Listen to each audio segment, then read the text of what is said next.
What's up, tribe? How you guys doing? This is going to be your review of Sistas Season 1, Episode 20. Go ahead and hit that subscribe button. I hope you like this video. So, look, this episode gave me a lot. Yeah, I know there have been some episodes where I've been like, but this was a really, really good episode. There was some really good acting in this episode. It was a lot. It was a lot. We started the episode off with Sabrina finding Maurice. That's where we left off last week. And can I tell you that the woman who played Sabrina, oh, she did this, okay? She did this. She was hysterical. She was crying. She was on the phone with 911. She was incoherent. I mean, something as simple as the lady was like, ma'am, can you tell me if he's alive? She was like, I don't know. Tell me how to do that. And you felt it. Like, you know that in a emergency situation, we all know how to look for a pulse. We all know how to know if somebody is still alive. But in that moment, when I tell you that 911 operator had to walk her through checking that man's pulse, and I believed it. Like, it was believable. Okay. Then we had so the ambulance would come in to come and get Maurice, take him to the hospital. So then we have Karen and Zack, honey. The saga continues with the two of them. He's coming in, and of course he's giving her the old, why you ain't just tell me? You could have just told me. I've been waiting all night for his car to leave. Because of course in his mind, if he spent the night, they must have had sex. And Karen is like, look, what I'm not here for is you and your issues. Here's your stuff. It is all packed up in a nice little bag for you, and you need to leave. And of course, he's just like, well, can I just ask you something? I mean, why you couldn't just tell me? He's just like, the thing with Zack is, you are playing victim as if you did not cheat on this woman repeatedly. Whatever she did or did not do with this man is not your business. Then he talking about something. Oh, so that's what you and your friends on now? Y'all just on this whole married man kick? She was like, bruh, if you don't get up out my apartment, whatever. That's something bitches. She said, call me another bitch. Now, y'all know that ain't the move. Y'all know better than that. He said, my bad. You right. I ain't gonna call you no bitch. Y'all hoes. Then he gonna throw the car keys, the house keys at her. You know, because she was like, give me my keys and get the hell out. Why? why? Why he hit her dead in the forehead with the keys? It was hilarious. And of course, he immediately, was like, oh my gosh, oh my gosh, oh my gosh. Down to the police station. Andy then showed up to the police station because remember they done took old boy Gary out in cuffs last week, on attempted murder charges. She get to the police station and of course Gary's wife is there with the PI. Now I ain't never seen so many hands-on people in my life. Why the PI gotta be down there with you? But okay. Of course her and the wife get into it and she starts, why, they going back and forth and she talking Andy crazy as she always does. And of course Andy, the woman who plays Andy, I think I know what she's going for, but I just know what she's going for. She's kind of trying to give you that cool, calm, collected, like nothing ruffles my feathers, but it just doesn't. It's not translating well because at this point, you need to cuss this woman out. Like this woman done called you 4, 5 hoes 5 different ways. Like you just not. Excuse me, I have the hiccups. You just don't keep getting passes. Like, yeah, I know I'm sleeping with your husband. Yeah, I know that I was going, do the whole okey doke and represent. Like, I know I'm wrong, but you ain't. You done went one hoe too many. Like, you done went to one hoe too many. Okay. So then the PI, she was like, well, where were you last night? He was with you last night, wasn't he? So then the PI is trying to tell her to come on, let's get out of here. She ends up firing the PI. So the PI gonna tell Andy, she said, look, you need to pay attention to some things. Like like I get it, but you really not paying attention to what's going on in front of you. You need to pay attention to how close, what's her name, Keisha, how close she is to Morris. And of course, Andy sometimes can be so nasty to people that are trying to help her. And I get it that you don't have any reason to trust this woman, but you don't have to be so nasty to her either because she really is trying to give you some good shit. Granted, she trying to get in your drawers too, but it don't matter. If she giving you good information, you ain't got to give her the drawers. Just take the information.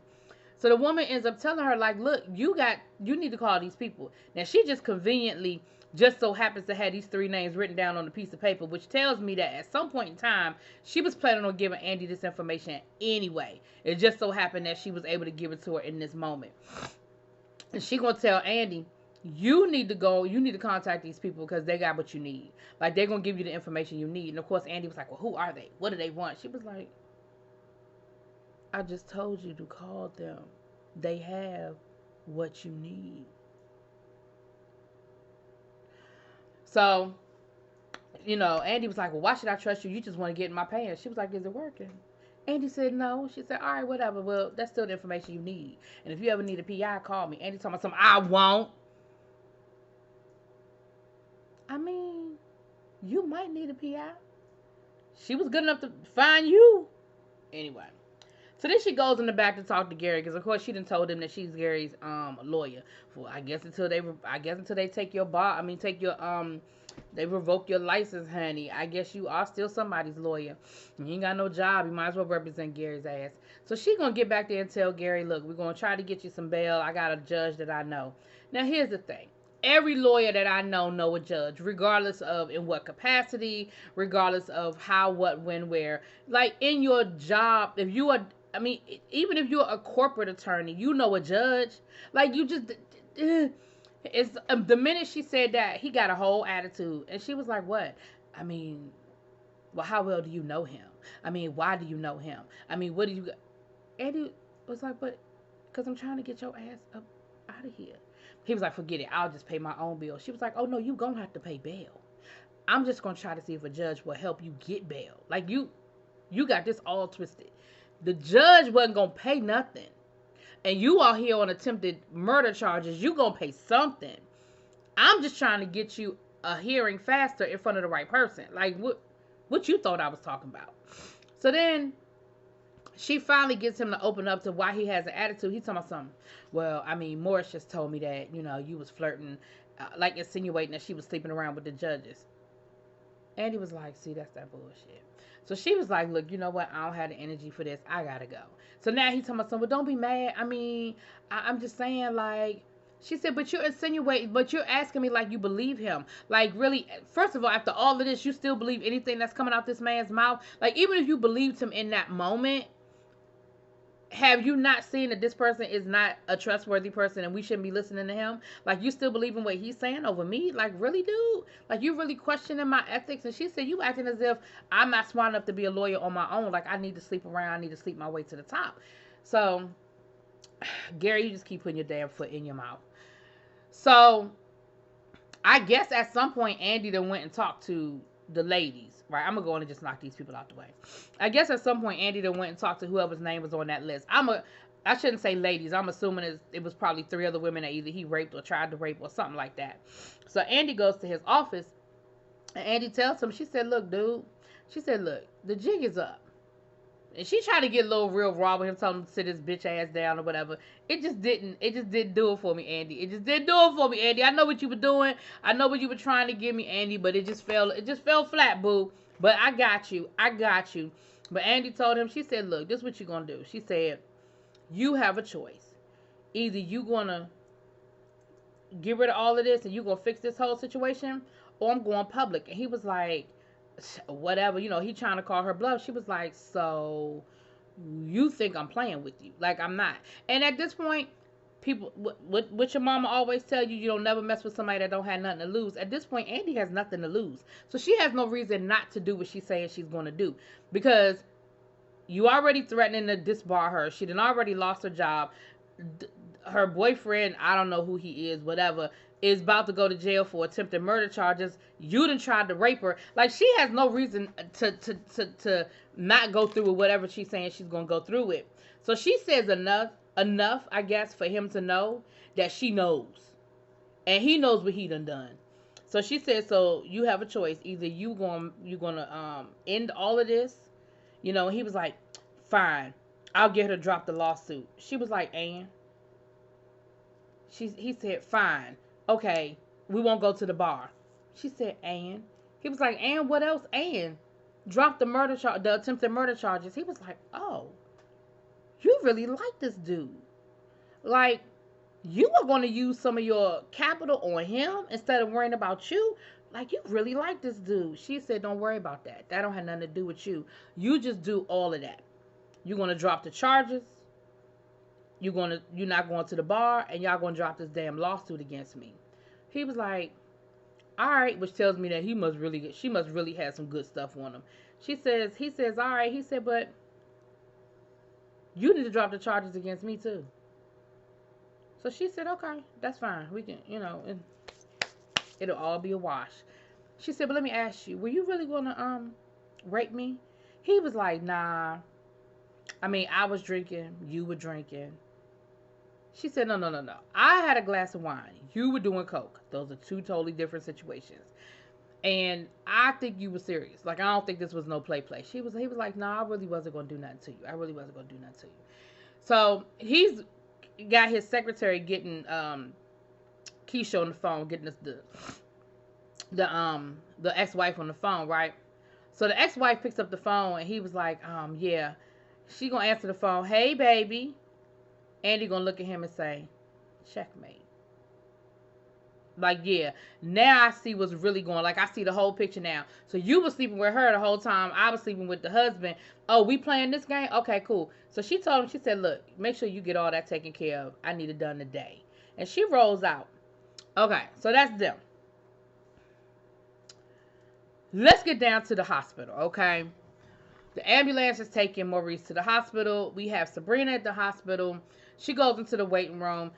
Guess who happens to be in the daggone waiting room? Calvin. Calvin's in the waiting room, and he sees her. She don't see him, and she's crying and everything. Like, she's really not here for it. And he was like, really, Sabrina? You're here? And she sees him, and she's like, damn. And you know what? What I love is Sabrina didn't even argue with him. When he's talking about something, why are you here? This is about my father. I can't believe you following me around. Just leave me alone. And he gets up and he walks to another part of the waiting room. And she don't say nothing to him. She don't argue with him. She doesn't try to convince him otherwise. She's just like, yeah, whatever. So while she's sitting there, two police detectives come in and they're talking to her and they're asking her questions and stuff like that. So now Calvin is looking like, oh, wait a minute. Hold up. What's going on? Oh, shoot. Maybe this ain't about me. Oh, man. So when the detectives leave, and she tells them all about, the guy from the bank, and, she tells them everything. And they said they even have surveillance from the bank. So it seems to me like they have the attack on tape. They probably just need to know who that person is, or at least where they need to start. And she was like, all I have is a first name. She said, but we have all this information at the bank. Now, granted, the police going to probably have to get a subpoena to get it, but they can get that information from the bank. His first name, last name, that kind of thing. All right. I'm not trying to be technical. I'm just saying. So they leave, and here come Calvin walking back over there talking about something. What's going on? Who's hurt? And see, she a better one than me, because that's when I probably would have told him to kiss my ass. But she told him what was going on with Maurice. And so then, of course, he's all feeling, oh, man. Now, he's not feeling apologetic for cussing at her, for telling her to leave him alone. But he's, him and Maurice had actually built a relationship. But he is kind of telling her, don't blame yourself. Because, of course, she's blaming herself because she's like, I was trying to be funny when I gave that boy Maurice's phone number. I was trying to be funny. But you can't take that one on yourself, Sabrina. Number one, Maurice is a grown-ass man. Number two, you tried to tell him this dude is an asshole. Number three, Maurice thought that he was an asshole. Number four, Maurice thought that he had it handled. He had it under control. He thought that he thought he could handle it. So don't blame yourself, Sabrina. It's not your fault. Like, you introduced him, but ain't nobody tell you that Maurice had to answer that phone call or talk to him or go out on a date with him. Okay? So Danny comes down to the bank. Calvin leaves the room, the waiting room. Sabrina comes into the waiting room, and not Sabrina. Did I say Sabrina? Sabrina, Danny. Danny is upset because Cowboy has not called her. She ain't heard from him. Now, mind you, he was blowing her phone up, but now all of a sudden he ain't nowhere to be found. He's gone ghost, and so she's getting in her head about it, which I would too, especially since the way she opened up to him and let him know that she was vulnerable and that she was going to allow herself to be vulnerable to him, and he gave her that whole, I want to be here for you, and da-da-da-da-da, and now he ain't nowhere to be found. A part of me is feeling like he's doing it on purpose because she had told him that he costs too much and he's smothering her. So a part of me feels like he's kind of giving her some space. But then there's another part of me that's like, where you at, boy? So, Danny ends up texting the girls, and the girls said they on their way to the hospital. Now let me say this. I will say this about these four women. Regardless of what they are going through personally with their own personal feelings or whatever, they are there for each other. Okay? Damn a job. Damn anything else going on in their life. Damn they mama, they cousins, they uncle. When one of them got a problem, they are dropping everything and they are making it there. Honey, we done been to police stations. We done been to hospitals. We done been to each other's apartment. We done been out to lunch, dinner, happy hour, cocktails, brunch. They are there for each other. Do you hear me? So while we waiting for the girls to get to the hospital, um we don't even she hadn't even called Maurice's next of kin, emergency contact. So she had to call down to the bank to get his emergency contact. Now just as she's getting the information, getting his mother phone number and stuff, that's when Calvin sort of comes back in there. And Calvin was like, don't call his mother. And Sabrina was like, why not? Like, it's his mother. Don't call his mother. His mother hates him. I mean, she's a religious type, and she told him that God was going to punish him, and so she just going to think that this is just what he deserves. Don't call him. And she was like, wow, I didn't know that. He was like, did you ever ask? Yeah, because that's a common question that you run up on that you ask people, whether they are gay or straight. That's something you ask people. So does your mama hate you? Does your mama hate you? What about you? Your mama? Does she hate you? Like, come on, stop it, Calvin. Like, I know you feeling some kind of way, and I know you pissed off about it, and you have a valid right to be pissed off at Sabrina. But everything don't have to be an argument, and don't have to show that she's insensitive. Like, her and Maurice are cool, but Maurice didn't tell her what Maurice didn't want her to know. Maybe Maurice told you because maybe y'all could bond on something. I don't know. But neither here nor there. He proceeds to be real nasty to Sabrina, and he even threw a little bit of it at Danny. And then, and then he sort of leaves or whatever. So the ladies end up showing up. Oh, wait a minute. No. Zack calls Danny and basically tells Danny, like, look, I got $2,000, but I need a place to stay. She was like, for how long? And she was like, for how long? And he was like, I don't know, till I find somewhere to stay or whatever. And, she gives him a hard time, but of course she's like, you can stay. He tells her about the whole keys to the forehead thing. So when Karen gets to the hospital, Danny, giving Danny credit, Danny let her know this time he called me, he's gonna be staying with me. I told him he could stay with me for a month. And she was like, yeah, whatever. She said, well, I told him, after a month, till he could find somewhere. She said, well, he gonna be there with you for a while because he ain't got no credit. So she said something about him. She said, he didn't mean to do it. It was an accident. And she was like, he told you, huh? And she trying to guess which side of her forehead them keys landed on. But that should be a good thing that she can't look at the forehead and find out. Now, this whole time, Sabrina is nowhere to be found. She done went to the bathroom, and they were a little bit worried about her, but they were like, give her a moment, let her, give her some time to process. She ends up running into Calvin's dad, the one that came to the bank to see her. They have a good conversation, more of the same, just, Calvin really likes you. I'm sorry. I'm pissed off at Calvin. Why would he let him go out of this hospital? Because he's upset with Calvin for letting the other dad go to the hospital. And, Sabrina was like, well, he looked like he was happy. He was like, yeah, but he had stage 4 cancer. And the last place he needed to be was out of this hospital. Calvin ends up coming out. And, of course, he sees his dad talking to Sabrina. He has instant attitude. What are you talking to him for? What do you need? Why are you talking to him? Blah, blah, blah. And, Sabrina says, look, he said, what do you know about my dad? And she said, look, he came to the damn bank to talk to me, okay? So he goes back into the hospital room and he's mad at his dad. Like, why would you go down there and talk to her? He was like, because she's the only woman that I have ever heard you talk about the way you talked about her. And so I wasn't going to let her get away so easily. And he was like, whatever, Dad. I don't want to deal with her no more. I don't have time for her games. And he said, let me explain something to you. He said, life is short. He said, you think that if I knew for 1 minute that I would be sitting where I'm sitting right now with your dad, that I would have wasted 1 minute? He said, I knew after knowing him for 2 or 3 days that he was the one. But I think about all the time I wasted being mad at him, putting him out of the bed because he snored, yelling at him because he left his clothes on the floor, not speaking to him because we had a silly argument. He said, "Do you think that you do?" He said, "Do you know how much I wish I had those moments back?" He said, "Now you can sit here and you can be mad at her all you want, and you can keep on, moping about it, or you can go and y'all can figure this out." So his father, the one that's in the hospital, the one that's dying, he could barely get it out, but he was like, "Go after her. Go after her." He was like, "Don't make me say it again." Yeah, because you barely got it out the first time. So,